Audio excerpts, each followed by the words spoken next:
There we go. Good morning. So, it is Tuesday, the 9th of December, and the Fed is heading into a two-day meeting with markets pricing in an 87% chance of a rate cut. So, the question here isn't any more about are they cutting rates? The big question now is, are we getting a gentle trim or a full central bank makeover? Either way, the markets are already sitting like students outside an exam hall, pretending to be relaxed, but absolutely not fooling anyone. So before you place your next trade, watch this. Morning, everyone. I'm Francois, your market analyst here at ATFX Africa, and welcome to your daily market brief, where each morning I break down the biggest market drivers across currencies, commodities, and indices, mixing fundamentals, technicals, and, well, adding just enough logic to make sense of it all. So, as always, as we are getting into today's session, please remember that everything that I will be sharing with you during this session is for informational purposes only, and at no point in stage during this session will I be providing financial advice. So, as long as we are all clear and happy on that front, this is going to be a great session. So let me know who's joining me here today. Pop your name into the comment section. Let me know where you're logging in from. I would love to know. And then lastly, if you have any questions or any specific assets you would want me to look at and analyze and help you with, let me know as well. I'll be happy to assist. But today we are going to kick things off with currencies, more specifically USD JPY, because, well, it's not just the markets shaping or shaking things up at this point in stage. And I'm using the word shaking here very specifically because, well, nature even decided to get involved with, well, shaking Japan a little bit. Pun intended. So, as I said, let's start with USD JPY, where macro and Mother Nature both showed up to the party. Okay, so kicking things off, the dollar index is holding around 99, and it's been there for quite some time. It's been trading sideways as traders wait for the much anticipated two-day Fed meeting, which started today. So, as stated, markets are pricing in about an 87% chance of a 25 basis point cut tomorrow evening. And this is up roughly from 67% just a month ago. Now, here's the plot twist. The cut is, as we said, widely expected, but it is expected to be a potentially hawkish cut, where Powell lowers rate but keeps a cautious tone on the path for 2026. On the data front, the focus is on the delayed October JOLTS report, which will be released today as well, plus weekly jobless claims and trade figures later in the week. Now, on the yen side, the Japanese yen steadied around 155.8 this morning after coming under pressure overnight following a 7.5 magnitude earthquake on Japan's northeast coast. Now, the quake triggered tsunami warnings and evacuation orders for around 90,000 residents, raising short-term concern about economic disruption and weighing on the yen. A downward revision as well to Japan's Q3 GDP also added pressure, while simultaneously supporting the Prime Minister's large spending plans and, well, complicating the Bank of Japan's task ahead of its policy decision next week. Markets expect the Bank of Japan to raise interest rates this month as part of a gradual normalization path, with overnight indices swaps indicating nearly a 90% chance of a 25 basis point hike to 0.75 for the Bank of Japan. So basically, what do we have here? On the one side, we have a Fed likely to cut, and on the other side, we have a Bank of Japan expected to hike. I mean, talk about policy diversions. You know, trying to squeeze itself into one exchange. So, if we are looking at the charts at the moment, this currency pair is trading around 156.2, having drifted a little bit higher in the morning Asian session as the yen weakened after the earthquake headlines. Now, the pair has inched up as buyers stepped in, and buyers more or less specifically stepped in around this 154.8 level, which is also this 78.6 fib level. Bounced quite nicely, and there's been a lot of buying momentum ever since then. Now, this move can be described as gathering strength towards that higher 56 to almost 157 region, which will also then break that 88% fib level. Now, over the past month, the yen has weakened 1.14% and is down 2.59% over the past 12 months, reflecting a broader theme of yen softness, despite intermittent bursts of strength. Now, from a price behavior perspective, USD JPY looks like it's in that classic pre-event posture. Okay? Not breaking out dramatically, but clearly sensitive to both Bank of Japan expectations and Fed signals. So, if this is a currency pair that you are watching and that you are trading, the key question you should be asking is which narrative will dominate first? The Bank of Japan's potential hike or the Fed's likelihood to cut?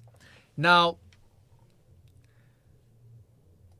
the biggest bonus here is that whether the Bank of Japan hikes or the Federal Reserve cuts, we're looking at the same trade. Because remember, if the Bank of Japan hikes interest rates, that's going to be positive for the yen. What is that going to make for USD JPY? It means USD JPY is going to come down. And if the Fed cuts rates, what's that going to be? That's going to be bad for the dollar. So what's going to be? USD JPY is going to go down. So if you have both of these divergent policies colliding in 1 week, we could see the making of a relatively large retracement coming soon to, well, this specific currency pair. Just to add a little bit, just for some revision purposes. See, I've got some. Sorry, I didn't even say hi to you guys. So, see, I got some morning to all of you as well. If you are unable to comment, I didn't mention it in the beginning. It just means you haven't subscribed yet. So please subscribe to our channel, and you will be able to comment as well. Again, I just want to show here as well. So let's look at USD JPY and just drop down to like a lower time frame. Now the nice part is last week as well, we also looked at this pair, and last week when we had our live, we were around here. Top of the channel. So again, let me just zoom out a little bit so you guys can actually see that channel again. So we were trading here, we were right at the top of the channel, and the possible scenario that we were looking at is a break of this inner trend within the channel. So nice little rejection on the top of the channel with then a break of the trend, which we got later that afternoon. Now, after that clean break, it also came back for a retest. And so we first had the change of character, then the retest, then the break of structure over here. So I'm going to be honest, I was a little bit impatient with this one specifically. And I got in very quickly, okay, during the later part of the US session. And I almost burnt my fingers. I'm gonna be honest about this, okay? So it's good to be honest from time to time. So I got in a little bit early, around 6 on last week Tuesday, so around 6 o'clock South African Standard Time. After that break and that change of character, I was relatively happy with my risk management and everything on this specific trade. And I jumped into the market, had a nice little stop loss above that higher spike, and I had a nice 2-to-1 risk to reward ratio, which then played out around Thursday. Okay, so it took about 2 days for the trade to play out, but it was a beautiful 2-to-1 setup and capitalized a lovely almost 900 points, so about 90 pips on this trade. So it was a lovely little setup. Now, ideally, you would have gotten a very similar entry to me if you waited a little bit longer, but the safer entry was actually around the early hours of Wednesday morning. However, around the early hours of Wednesday morning, I was sleeping. I'm going to be very honest. So I was very, very sound asleep at that point in time, but so obviously my risk management was in place. I didn't foresee the market spiking out above that level again. If it did spike above that level, my setup anyway would have been incorrect. So, but yeah, so we had the change of character, we had the break of the trend, and then that nice little push. So for me, this was a happy place to get in. Okay, we and just had good risk management and was a lovely little 2-to-1 setup on this. So let me know, after our discussion on Tuesday last week, did any one of you take this setup? Did you have a look at this? Yes, no, maybe? Let me know. I would love to hear from every one of you. So that would be great. So just let me know on that end, and yeah, then we can take the discussion from there. I see the chat section is heating up a little bit.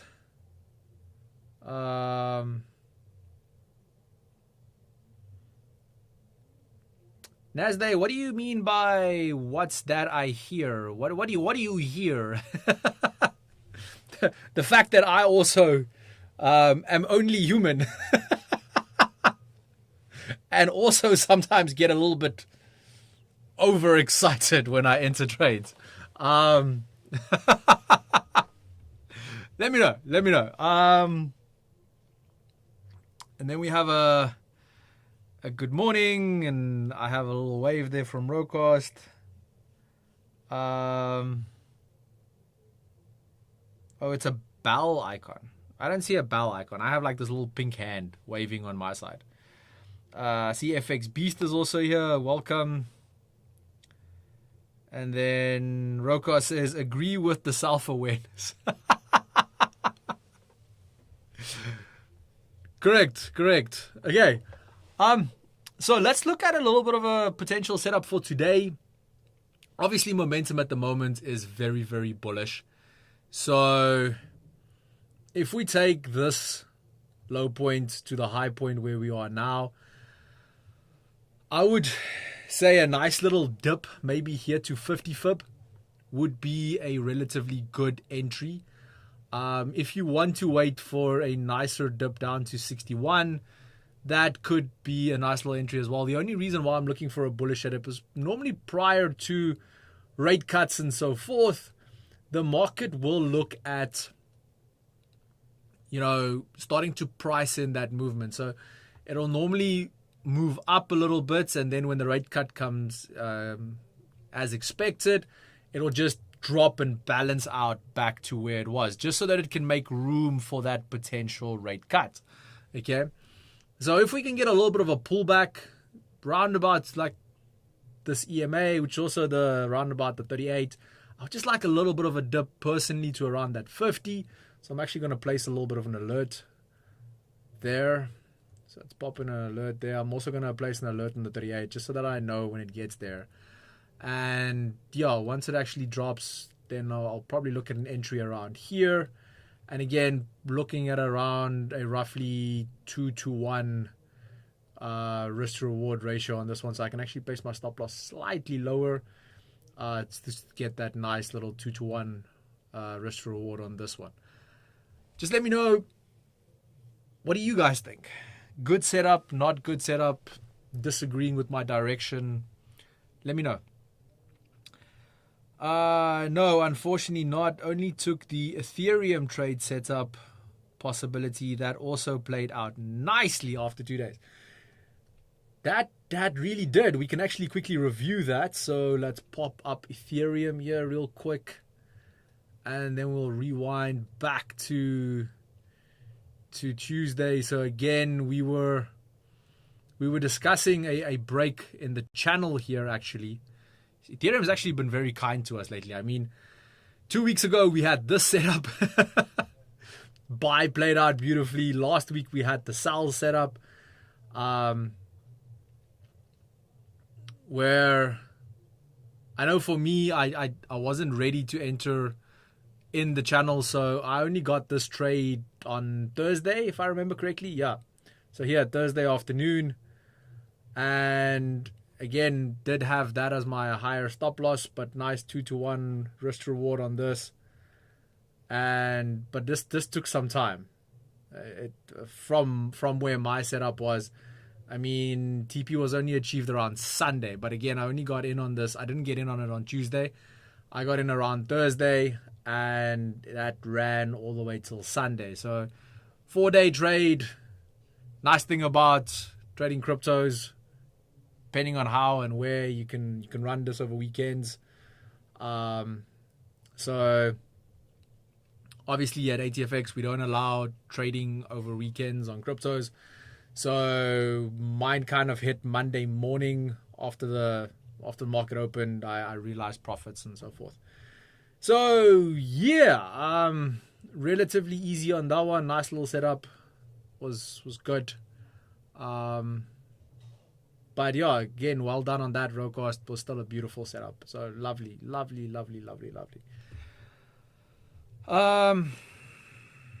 FX Beast, that's a good setup. Okay, I'm assuming that FX Beast is referring to today's USD JPY setup, which I agree. I also think it's relatively good setup. So again, just waiting for this market to correct itself a little bit. If we can get some nice entries around this 155.7, 155.6 level, that would be ideal. Good little risk reward ratio, aiming for that higher level there at 156.6.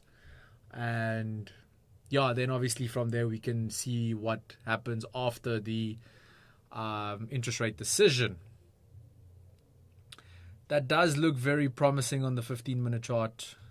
Okay, cool. Happiness all around. Let's move on, traders. Let's move on.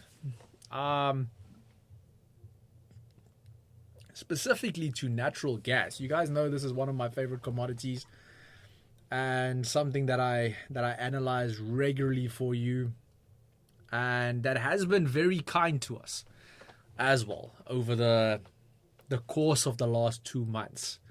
Natural gas has been very, very kind to us, and I have been a very big advocate for buying the dips on natural gas. And again, not providing financial advice here, so don't misquote me on that. It's just setups based on price action. So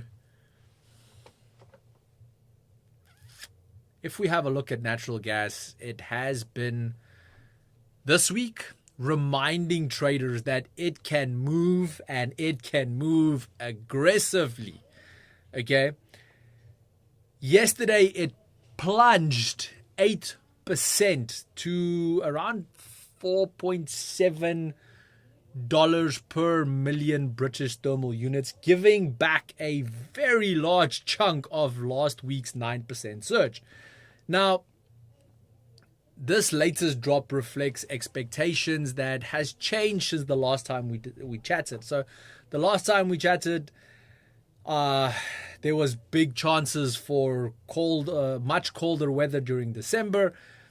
That expectation has now dropped to a mild weather outlook over the next 2 weeks, as well as there's still near record production on natural gas and ample gas in storage. Now, meteorologists see near normal weather through December up until around the 23rd.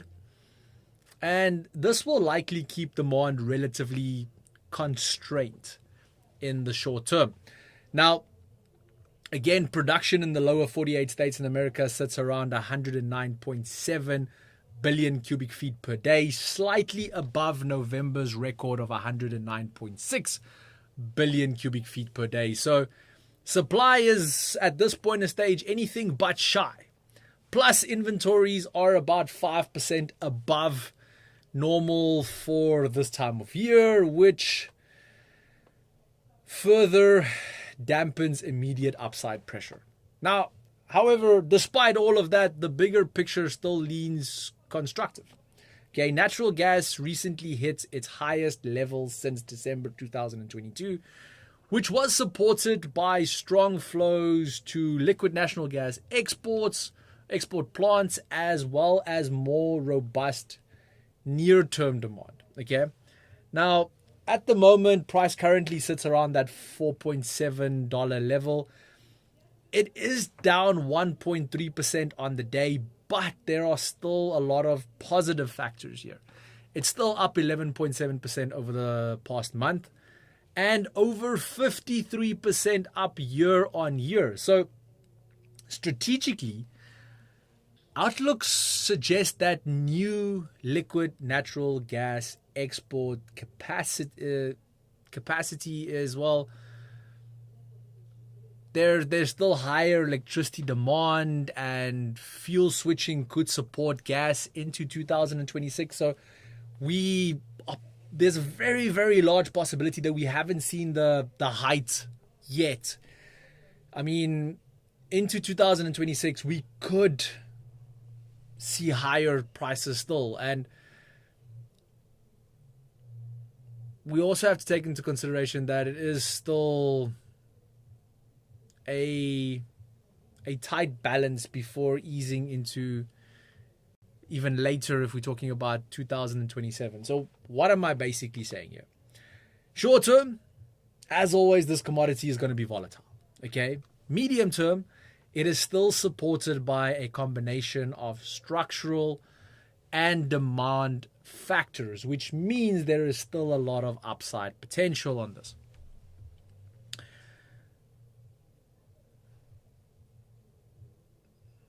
See, we have someone new as well. Welcome. So, as you can see here, this is that massive pullback. So, I mean, it opened the week with a gap and it has just kept dropping. But again, I love it when market drops, because when markets drops, it starts providing opportunities. So, yeah, that's all I'm seeing at the moment. I'm seeing opportunities. Now, obviously, the technical backdrop for gas is, at this point in stage, surprisingly clean and well structured. Okay, price broke above that $5 psychological level last week, extending towards that $5.4 peak before the very aggressive retracements, and now retracing back towards this $4.4 support level. Now, if we break below that $4.4, this would be a notable technical development and could open the door towards that $4 psychological support that we have down there based on current structure. So, but if we do pull back to around this 38% FIB level, which is at that 4.4 level, and we see good, solid price action to start indicating reversal again, that will be a very, very nice little buy the dip opportunity. Now, again, I took my fib from off this very strong low point, which is kind of where the rally started around about the 17th of October. So a correction down to about 61 would be a very big one. But a correction back down to 38 or maybe even the 50 fib, which is sitting at the $4 level, would be constructive, if I can put it in such a way. Okay, and probably very beneficial to a lot of traders as well. So, yeah, I think at this point in the stage, natural gas is kind of acting like that friend who's extremely dramatic in the short term, but he's actually a pretty solid guy and very consistent over the long run.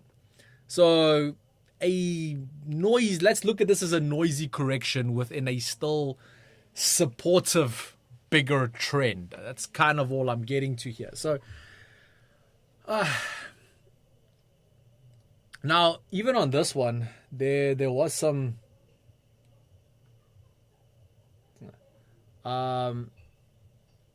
if we drop down to lower time frames, again, I'm waiting for a larger pullback. So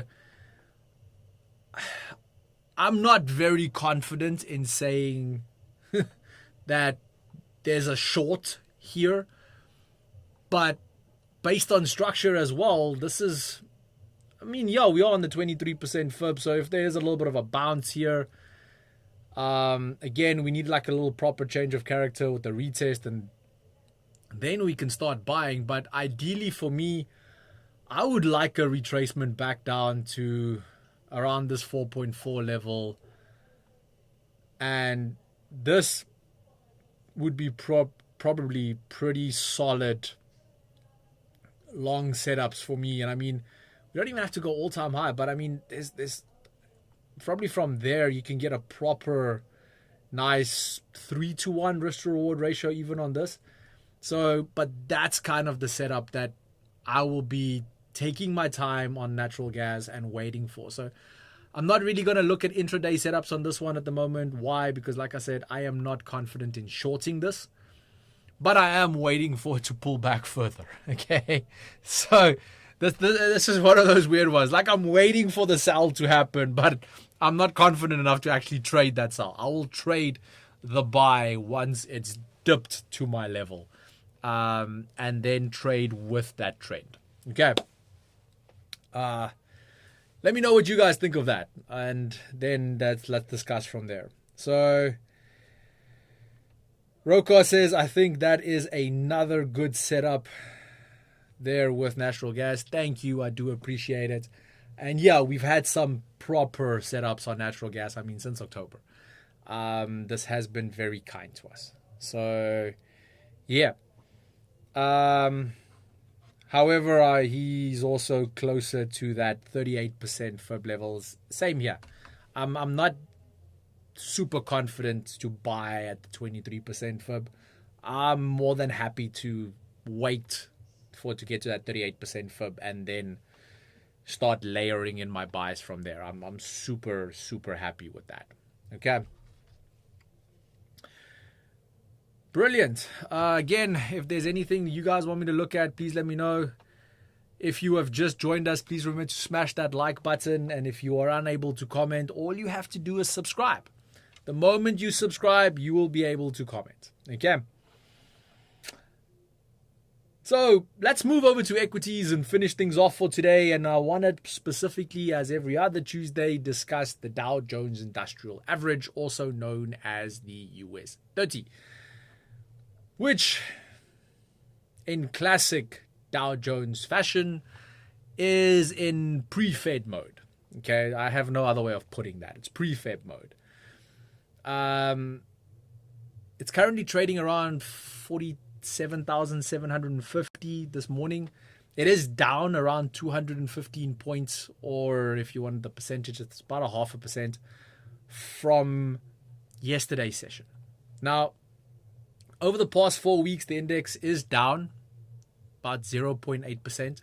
But over the last 12 months, it's still up nearly 8%. So the longer term trend remains constructive as well here. If in the short term tone has softened, okay? Now, this is where the tricky part comes in. Forecasts for this index is still very, very bearish. If we look at macro forecasts, there's still showing, 46,440 by the end of the quarter, and potentially a drop all the way to 42,175 in the next 12 months. And again, this is according to macro model projections. So it's not a guarantee, okay? But I mean,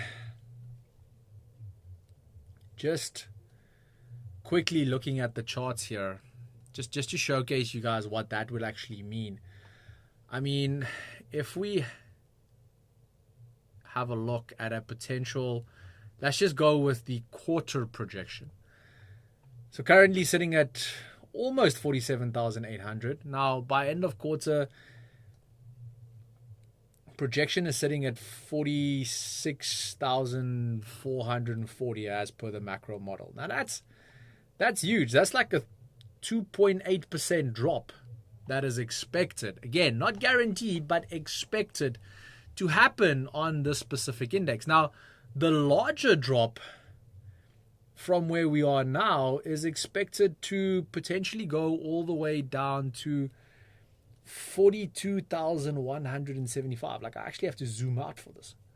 So that's the 12-month projection. So that's even just, it's about there. Can't even get it. Like, there we go. That's an almost 12% pullback. Now, that's a massive short. Let's go on a daily. That's huge. Like, I mean, that's back to this low point that we saw here in June.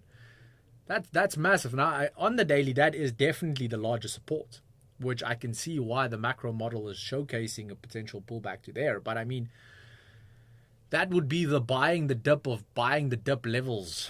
It'll be beyond perfect. Now, again, that's the 12-month projection. But again, it's a projection, which means it's not guaranteed. Please remember that. Okay. Just wanted to actually showcase you guys how big those macro projections are for longer term vision. It's sometimes good to also zoom out a little bit. Now, looking at some recent session dynamics, okay?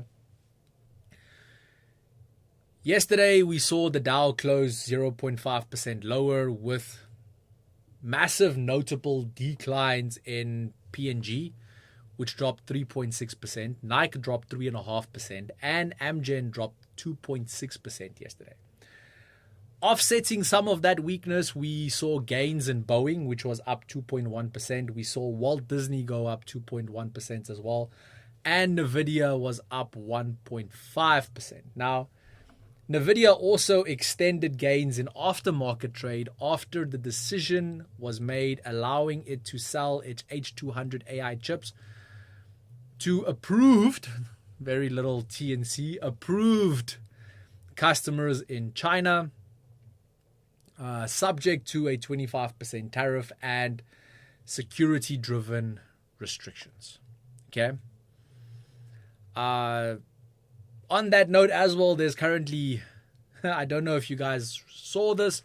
I know it has been trending. Initially, it was trending that Netflix has bought Warner Brothers. And then yesterday, we actually received what is known as a hostile bid, which means basically like a hostile takeover, if I can put it in such a way, which was put in by Paramount. So currently, the sale for Warner Brothers, and it's not just Warner Brothers and Discovery. So the sale for Warner Brothers and Discovery is, and no, I'm not talking about the medical aid. I'm talking about the channel, okay, the Discovery Channel, the one we all have on DSTV. There's now a counter offer for that as well with Paramount.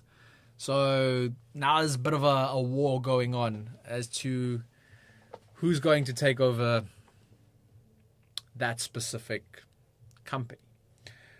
As well, this would probably affect our subscriptions as well, because that would probably mean that DSTV will, in South Africa, DSTV will lose access to all the Discovery channels, which is not just Discovery, it's also BBC and all those. It's all part of that group. And that will probably be available then on Netflix. The same as how we have ESPN now live as well on a lot of these streaming channels.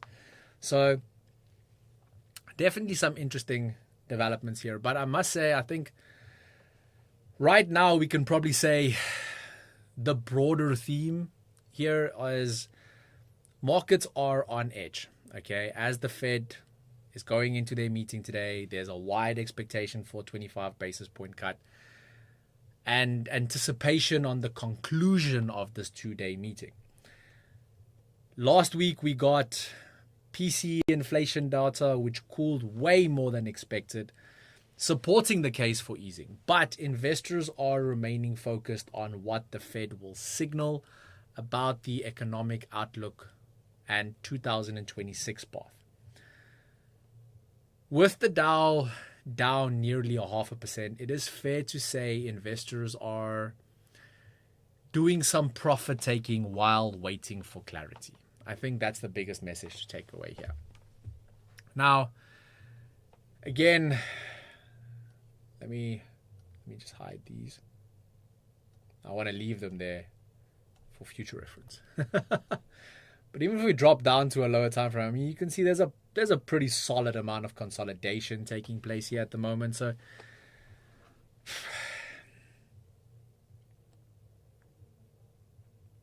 this little pullback that we saw looks more like a controlled de-risking effort, if I can put it in such a way, than a panic. Okay, over the last year, it's still comfortably higher, but the recent 4-week softness around the current dip highlights that, well, the Dow is a market that is hesitant to extend higher without solid confirmation on policy.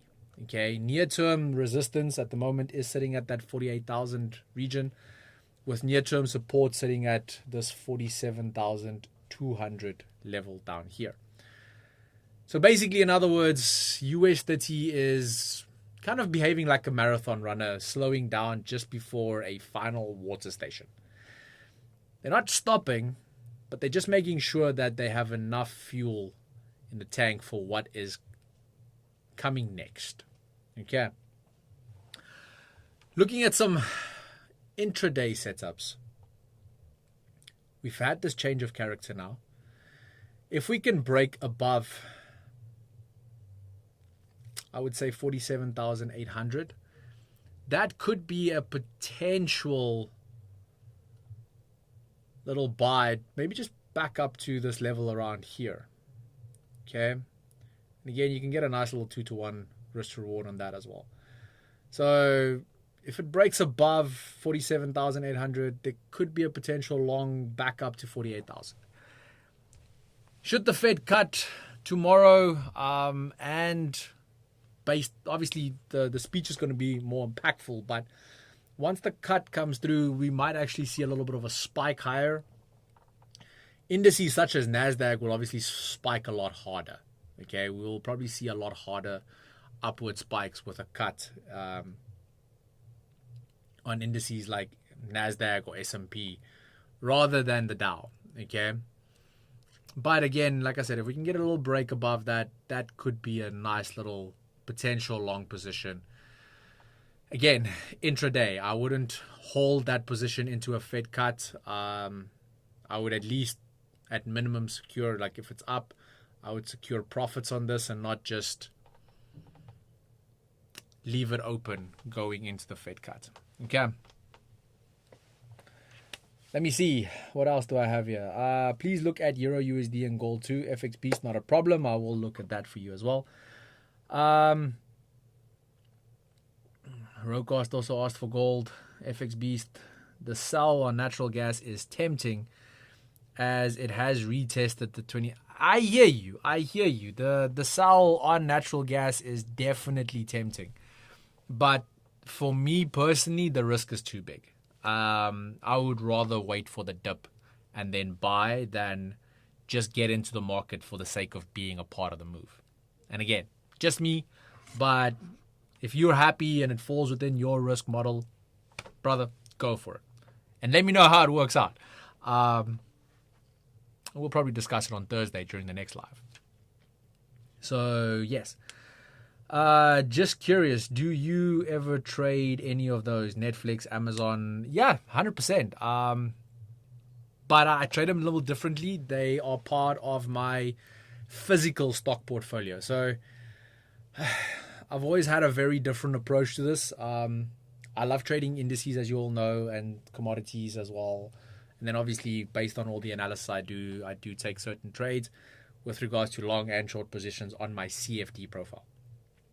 And then a very large part of all my CFD profits, I convert into physical assets, where I will go and buy stocks such as Netflix or Amazon or Tesla or Sasol or something like that. Again, I don't ever marry a stock. So when prices do go up and they go up significantly, I will sell, so convert my asset back to cash, wait for retracements to take place. I'm still a trader. But once I've realized my CFD profits using my day-to-day trading, I normally take a much safer approach with my physical asset, because then I actually own the asset. So regardless of what happens, it's my asset. So yeah, answering your question, I 100% trade those. When I'm trading stocks, I personally prefer trading physical stocks. However, if you want to trade those as CFDs, they are available on ATFX. And especially if you don't have the higher capital yet to actually do the physical stocks, trading them as CFDs is a great way to get started. Okay. I can agree with that US 30 15-minute chart setup. Beautiful. You guys asked for Euro USD and gold. Let's quickly go have a look at those. So Euro USD is obviously spiking higher at the moment, kind of forming a new channel, if I can put it in such a way, just below this resistance. But if we have a look at that as a chart pattern, if you look at that as an impulse, that will be your flag. So this is known as a bullish flag, which means if it breaks out of this flag pattern, breaks above this resistance, that is a very perfect buy scenario. And especially if the US cuts interest rates, Euro USD would also spike higher. And then we have potential for it to spike up to these early September highs, which is sitting around 1.178. So definitely some potential for a move up there. Should we actually break structure here, and then again, if the rate cut also confirms, that's relative the route it might actually follow. Looking at gold, gold is also consolidating here, just below resistance. Actually, I want to drop this a little bit lower. So gold is basically consolidating in this zone at the moment. So again, specific risk sensitive assets like gold, I'm kind of waiting for the Fed decision to take place first. Okay, again, if there's rate cuts and they take a dovish tone, gold will rally, and we might see, even a retest of that all-time high. However, if they cut and then take a hawkish tone, after the cut, there could be a spike up to resistance here. And then if they take a hawkish tone after that during the speech, we'll probably see a sharp drop in gold. So in essence, the setup could then look something like this, where, like I said, with the actual spike there, so with the initial cut, there could be a spike up, and then if they take a hawkish tone from there, there could be a larger drop down to here, which, even if you just take it like that, that's a very nice 1-to-4 risk to reward ratio on that.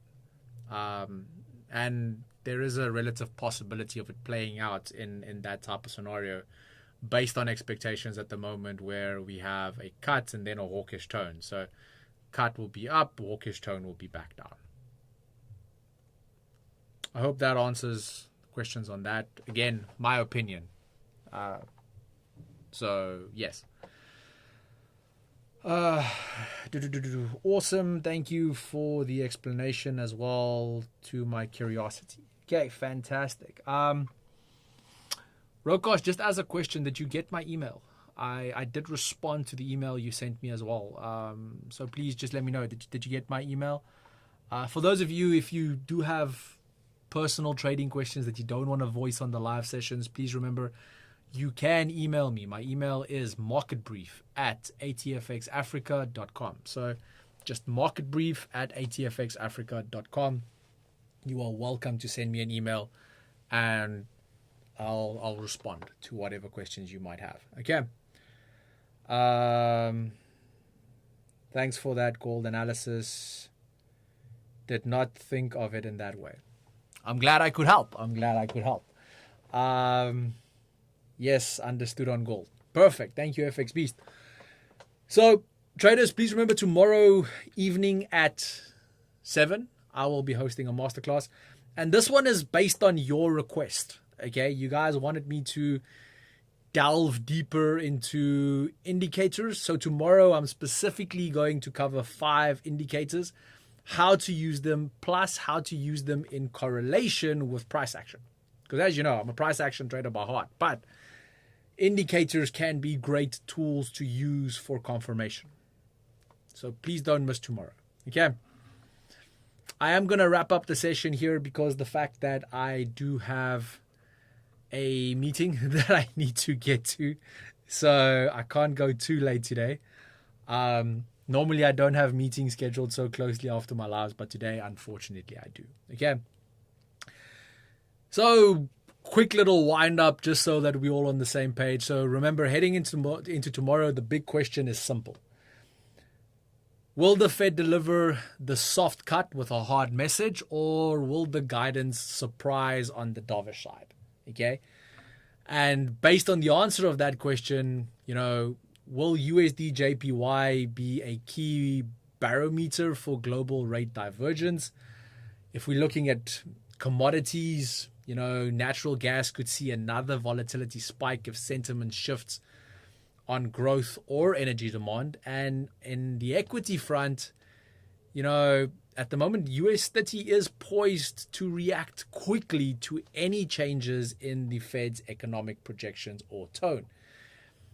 Regardless of any of that, either way, tomorrow's market brief, which will come out tomorrow morning, could be where the narrative really starts to shift. Okay, so please don't miss tomorrow's video. And with that, we wrap up your daily market brief, brought to you by ATFX Africa, the broker that gives you an edge in today's markets. Head over to atfx.com by clicking the link in the description, and we'll go and experience the difference for yourself. Just want to see a little final comment. Yes, I did get it. Thank you so much for the quick response. Absolute pleasure. Sorry for not replying as yet. Not a problem whatsoever. Really appreciated the insight. Made sense. Thank you. Beautiful. Love it. Traders, until next time, stay sharp, stay focused, and trade smart.